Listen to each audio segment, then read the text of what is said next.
Michel Platini donne la Coupe de France à l'AS Nancy-Lorraine. Décidément, c'est l'année Platini. Cette année-là, c'était en 1978 et depuis, l'AS Nancy est obligé de limiter son objectif au seul maintien en première division.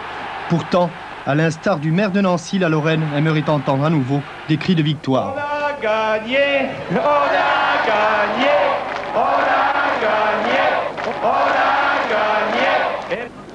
Mais cela, c'est le folklore d'Interville. Dans le football, la réalité est tout autre. Dépouillé de ses meilleurs joueurs à la fin de chaque saison, ne pouvant lutter à finances égales avec les plus riches, l'AS Nancy-Lorraine doit former la relève. Il n'y a pas d'autre solution que la politique de formation. Les jeunes, c'est la grande richesse de Nancy. Eric, mets-toi de l'autre côté, fais son arrière gauche. Ça fait donc 13 ans qu'on essaye à former des joueurs avec plus ou moins de difficultés, parce qu'en fin de compte, la jeunesse, elle est aussi soumise à beaucoup de sollicitations. Donc nous, effectivement, on peut seulement que vivre qu'avec des gamins. Croire aux vertus des jeunes, mais aussi les mettre dans un contexte favorable.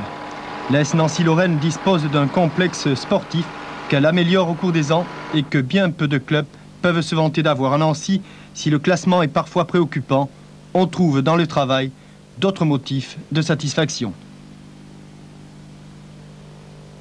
Les grandes écuries rencontrent des problèmes que ne rencontrent pas les petites écuries. Je parlerai de problèmes d'ambiance, d'environnement, qui sont très importants dans les résultats du football. Si vous croyez que tous les footballeurs sont des stars, un bref sondage place Stanislas sur les joueurs actuels démontre très rapidement le contraire. Platini? De l'équipe actuelle. De l'équipe actuelle Royer? J'en connaissais quelques-uns, je connaissais Pico, mais je sais qu'il est parti cette année. Et de l'équipe actuelle? Non.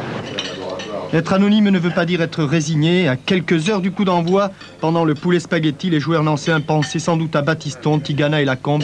Pourtant, ils étaient prêts à vendre chèrement leur peau.